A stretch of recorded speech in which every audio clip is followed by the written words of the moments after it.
Hello and welcome to Lesson 7 of the series Proverbs, a Letter to My Son.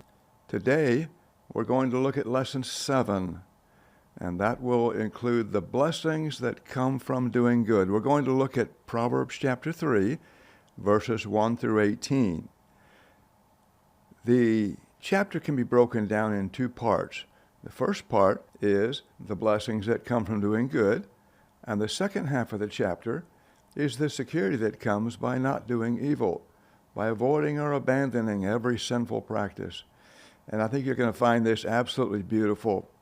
Before we proceed, I ask you to download and print the file Proverbs 3 Blessing. Proverbs 3 Blessing.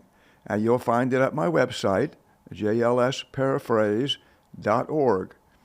Go on that website, download that file, and have it in front of you as we proceed.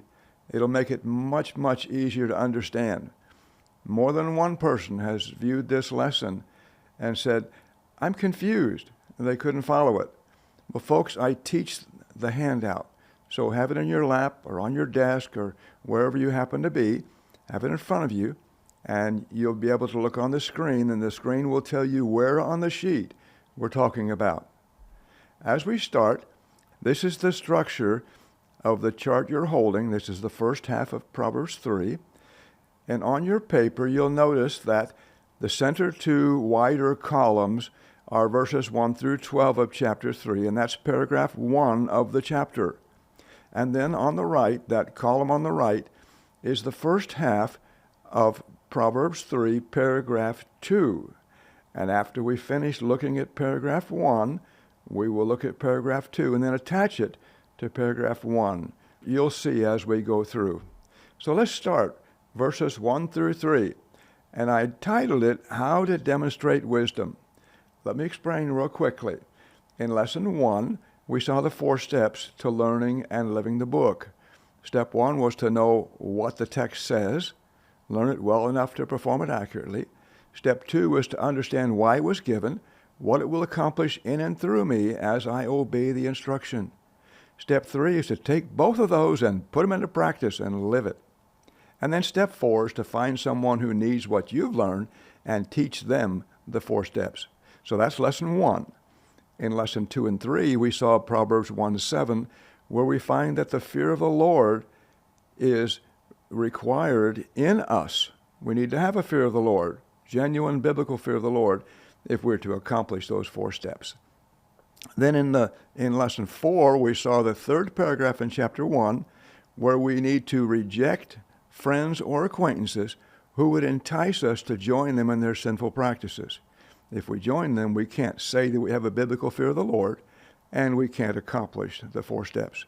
And the last paragraph in chapter 1, lesson 5, was what happens if we reject wisdom. And if you'll remember, we can reject wisdom, and it can cause all sorts of problems. That's chapter 1, lessons 1 through 5. And it tells us what to do, but not how to do it. And then in lesson 6, we saw chapter 2 of Proverbs, and we saw the kind of searches we must engage in order to find the fear of the Lord and ultimately wisdom. Now in chapter 3, we're going to see wisdom with the boots on. And the first half of the chapter now is this section on how to demonstrate wisdom. So let's look in on our sheet now. We're going to be filling in the blocks as we go. Look on the upper left of paragraph 1. Look on your sheet, verses 1 and 2. And let's look at the verse. Each one will have an instruction, and it'll have a blessing. So for verse 1, the instruction is, forget not my law, but let thine heart keep my commandments. Notice it doesn't say, learn my law. It says, don't forget what you've learned. In other words, practice it. Make it yours.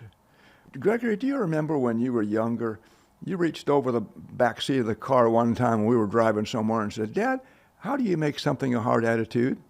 And I have to admit that I wasn't prepared to answer that at the time. I'm embarrassed that I wasn't. I know now. You make it a hard attitude by doing it and doing it and doing it and doing it and doing it and doing it until it becomes who you are. Think in this realm of sports, of golf or even shooting. You don't do something until you can do it right. You do it until you can't get it wrong. And that way, when you go out to do it, you do it right. And the same way here with the Scriptures. You live it and live it and live it and live it and live it until it becomes who you are. So here's the instruction. Don't forget my law, but keep the commandments from your heart. Now here's the blessing. For length of days and long life and peace shall they add to you. So if you live the Scriptures and make it a hard attitude, you can expect to live a long life. Now remember, in Proverbs, these are general assumptions. They're exceptions, but by and large, if you live the Scriptures, you can expect to live a long life. So let's put it in the chart now. In your upper left, you see it there, and let's label it. I've labeled it learning to do good. I've labeled it that way because we're going to compare it to the other side of that row as an inverse parallel. You'll see it. It's beautiful. Solomon's wisdom was absolutely fascinating. So let's go to the next block now. We're going to be looking at verses 3 and 4. So here's the instruction now. Let not mercy and truth forsake thee. Bind them about thy neck. Write them upon the tablet of thine heart. Notice thine heart. In other words, something else we need to make a hard attitude. But it doesn't say start being merciful and truthful. It says don't give it up. Don't abandon it. Keep doing it. Be kind and merciful and truthful with everyone. So that's the instruction. But what's the blessing? If we do that, so shalt thou find favor and good understanding in the sight of God and men. So we will be seen as a good person. We'll have a good reputation because we're truthful and merciful with everyone. And people will look at you and say, there's a good man or a good woman. So let's put it in the chart, and we're going to label it giving of myself. Again, we're going to compare it later on to that section on the right of that same row, an inverse parallel. But you know, there are times when we don't want to be kind, but we should, and we need to develop patience. Don't be like the guy that said, I want patience and I want it right now. Really what he's asking for is some tribulation to teach him patience. Yes. So let's look at the bottom block on the left now, verses 5 and 6.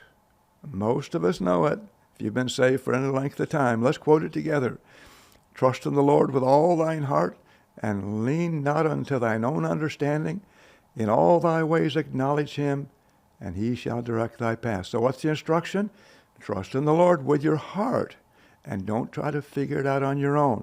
Let him guide you, let him lead you, let him select for you, and he'll do a whole lot better job than you do. So there's the instruction. And the blessing?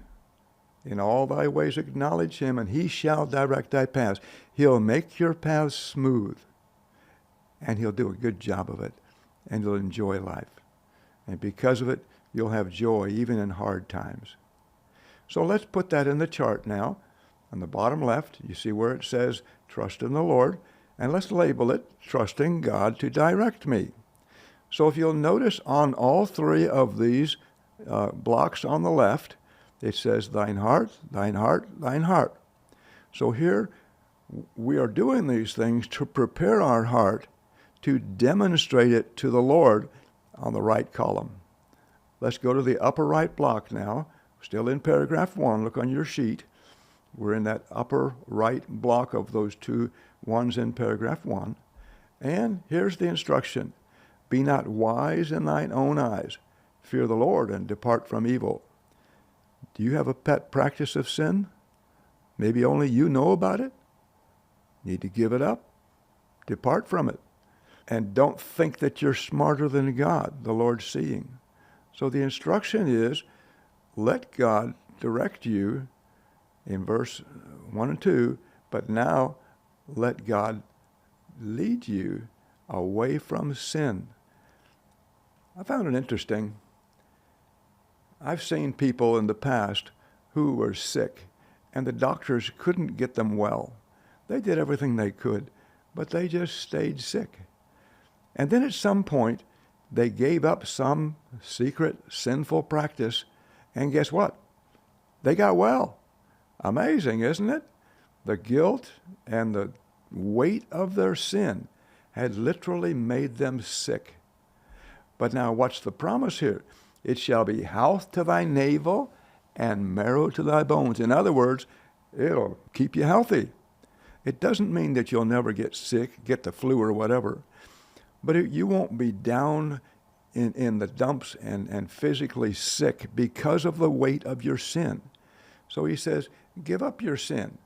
Don't think you're smarter than God. So let's put this in the chart. Be not wise in thine own eyes, and we'll label it learning to avoid evil.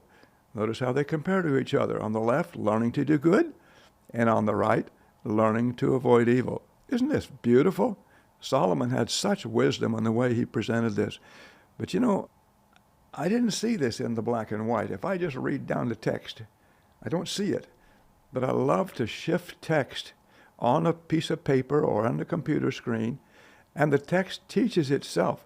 It's almost like apples of gold and pictures of silver. Oh, beautiful. Let's look at the next one now. We'll look at the middle block on that right column, and we'll look at the text now. Here's the instruction. Honor the Lord with thy substance and with the first fruits of thine increase. Here's the instruction. Give back to the Lord from what he's given you. I've noticed in the past, when I don't tithe, I forget to, or just don't do it. The Lord gets it another way. A doctor bill, car breaking down. But it's a joy to give to the Lord. And it's a form of worship, and I look forward to it. And hopefully, if you're not there, you'll get there someday where you'll thoroughly enjoy giving to the Lord. But notice it says, honor the Lord with thy substance.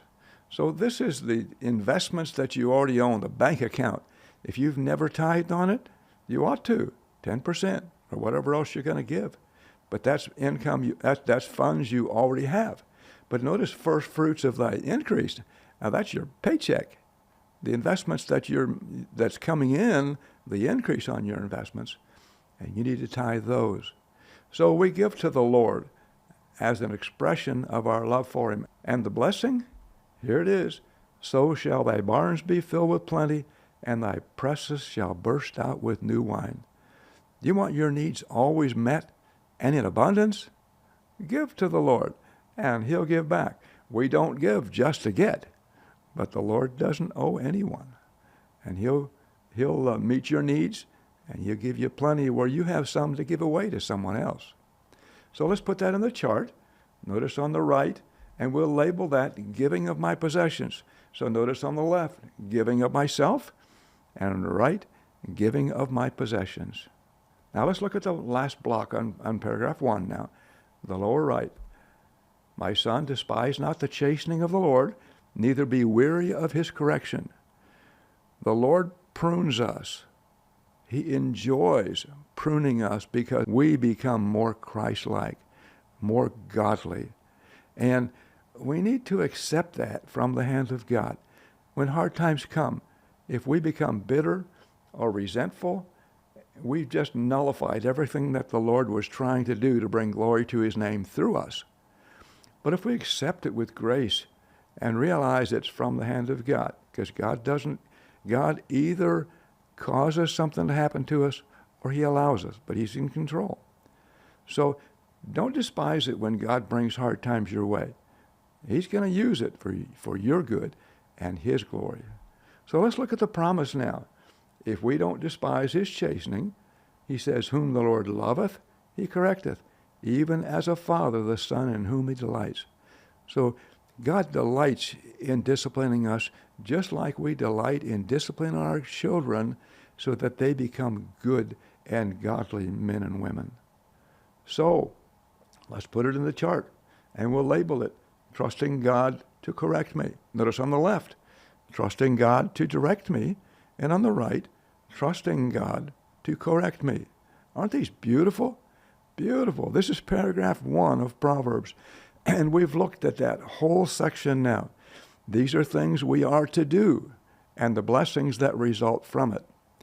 But the beautiful part of the chapter is, when you split the chapter down the middle, basically splitting paragraph 2 down the middle, and attach the first part of paragraph 2 to paragraph 1, you'll see an absolutely beautiful depiction of these blessings. So now we're going to look at paragraph 2. Paragraph 2 now comprises verses 13 through 26. And the way this paragraph breaks down is verses 13 through 18 teaches the blessings that are generated by doing good and obeying. And verses 19 through 26 teach the security that's generated by avoiding every sinful practice. Today we're going to look at just that first half.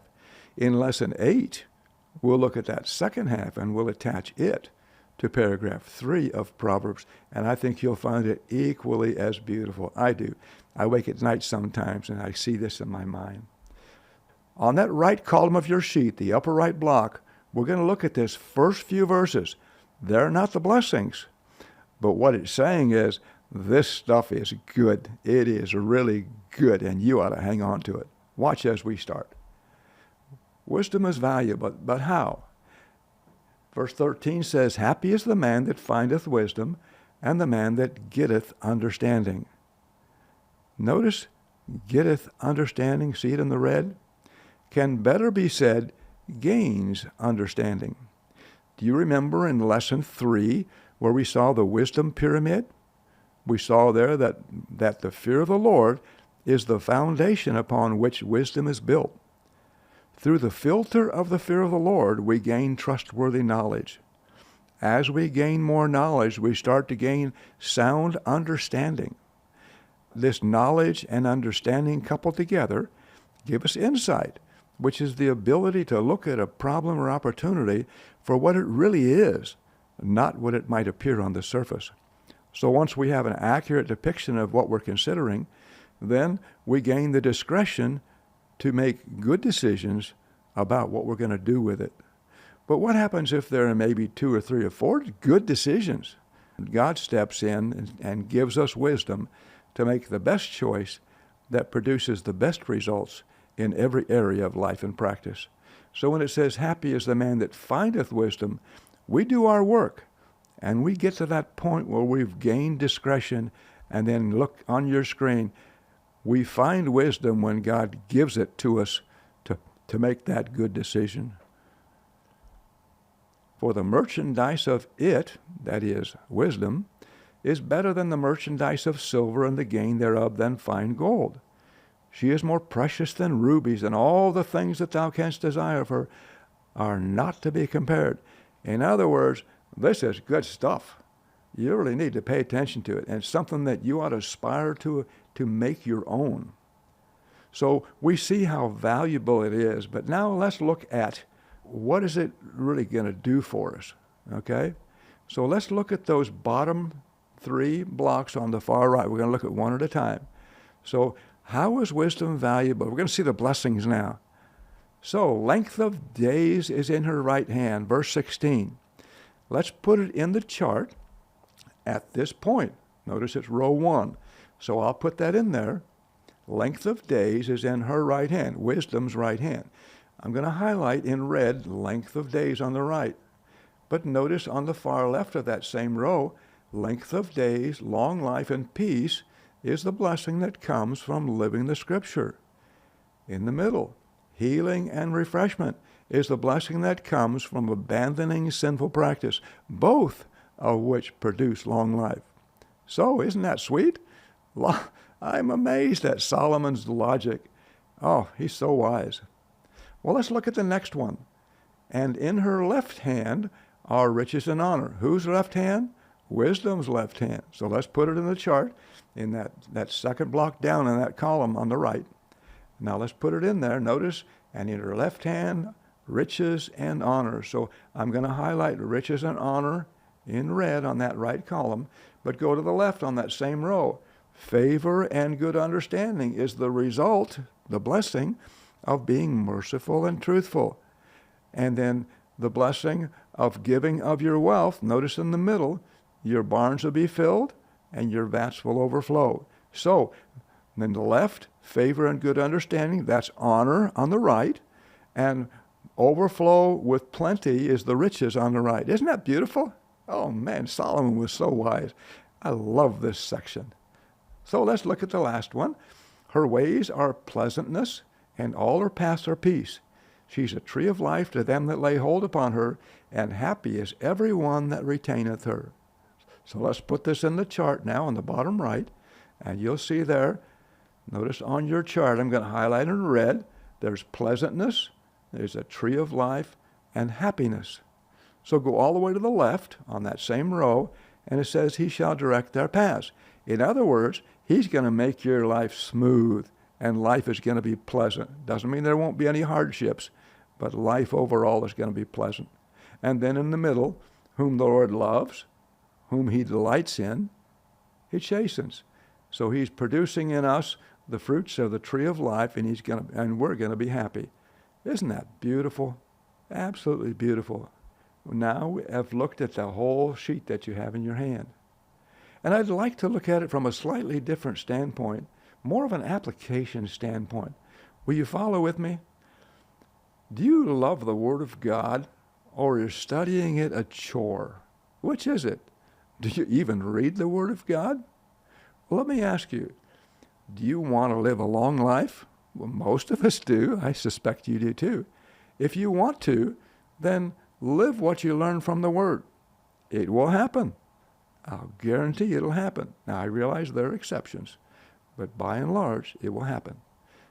Now, do you hate sin, or do you enjoy it too much to give up your own sinful practice? Only you can answer that. Let me ask you, do you want a healthy body? Do you want to be healthy through your life? Then avoid or abandon sinful practices. Now, if you'll notice, this is row 1 on your chart. If you'll do these things, then these results will take place. Now in row 2 on your chart, do you love your neighbor, or is helping him a chore? Which is it? You don't have time? I don't know. Do you want a good reputation? Do you want to be known as a good man? Then give him physical help when you can. Make sure the need's genuine, but be there to help people, and you'll have a good reputation. Are you willing to share what you possess, or are you stingy? You want to keep it for yourself? Well, let me ask you, do you want your needs to always be met? Always? Then give financial help to those in need. The principle of sow and reap works every time. You give and you get back in similar fashion. We've seen in the practice where we're out somewhere and we have a genuine need. The car breaks down or whatever. And there's always someone there to help us. Always someone there to help us. And it's the principle of sow and reap. And we try to help as we can. But the Lord has always met the need. Okay, now, and the third row now. Do you love the Lord enough to trust him? Or do you fear? Do you think you're wiser? You don't need God's direction. Well, let me ask you, do you want a smooth path through life? Do you want the results to take place? Well, then let him choose what happens to you, and don't try to be smart enough to choose your own way. Now, do you have a sweet relationship with God, or are you fearful? Well, do you want an intimate relationship with God? Okay, let him discipline and prune you, and you'll become more and more like Jesus Christ, and you'll learn to live more good and godly. Excellent. Now, so then, we can rightfully deduce two things from this first half of the chapter, and I think you'll agree. First, wisdom is doing these things. What things? Those 6 things found in paragraph 1 on your chart, verses 1 through 12. Living the Word, abandoning sin, giving of myself physically, giving of my money, trusting the Lord to direct me, and trusting the Lord to correct me. The wisdom is doing these things. And then doing these things will generate blessing after blessing after blessing, and it just keeps going on. I think this is sweet. Beautiful depiction of this chapter, and Solomon was so wise in sharing it with us. I hope you'll go back and look at it again. I've given you a lot. It's simple logic, but yet it's deep, and I love it. I hope you'll join me in the next lesson, Lesson 8, when we look at the security that's generated by abandoning our sinful practices. I hope to see you then. Thank you.